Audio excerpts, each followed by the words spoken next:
अगर आपकी जीवन रेखा ये है, इसमें से कोई एक ब्रांच निकल के चंद्र के क्षेत्र में जा रही हो, यह आपका चंद्र का क्षेत्र कहलाता है। इस प्रकार से चंद्र के क्षेत्र में जा रही हो और चंद्र के क्षेत्र में एक आड़ी रेखा इस प्रकार से बनी हुई हो या उसका एक्सटेंशन इस प्रकार से हो, और साथ ही साथ आपकी जो भाग्य रेखा है उसमें से कोई एक रेखा इस प्रकार से निकल के बुध के पर्वत की तरफ में जा रही हो। लिटिल फिंगर के नीचे वाला एरिया जो होता है वो बुध का पर्वत कहलाता है। तो ये राजयोग 3 पार्ट में है।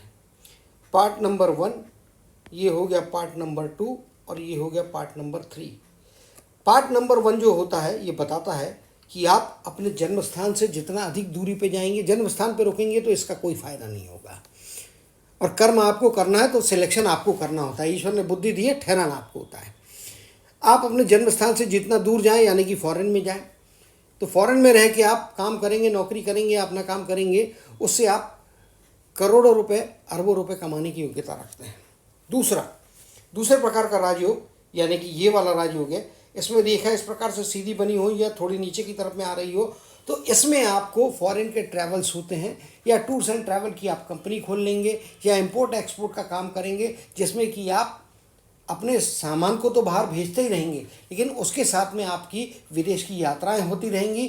तो विदेश का कनेक्शन, विदेश की यात्राएं, विदेश में सामान भेजना या विदेश में सेटल हो जाना, इस प्रकार के योग जो है ये भी राजयोग की ही एक निशानी है।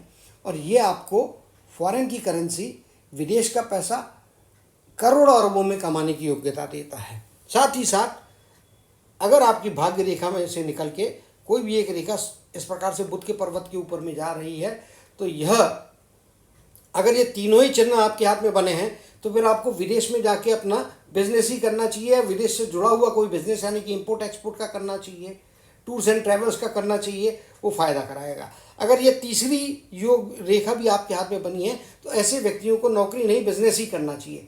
फिर वो फॉरेन में जाके करें या अपने जन्म स्थान से बहुत दूर पे जाके करें। जैसे मुंबई में जन्म हुआ तो कलकत्ता में करे, दिल्ली में करे, त्रिवेंद्रम में करे, तो ये निश्चित तौर पे राजयोग इफेक्टिव होगा और आपको करोड़ों अरबों में खेलने की क्षमताएं और प्राप्तियां कराने की योग्यता रखता है। तो आप मुझे बताइए कि क्या आपके हाथ में इनमें से कोई भी रेखा बनी हुई है और आपको किस प्रकार का राजयोग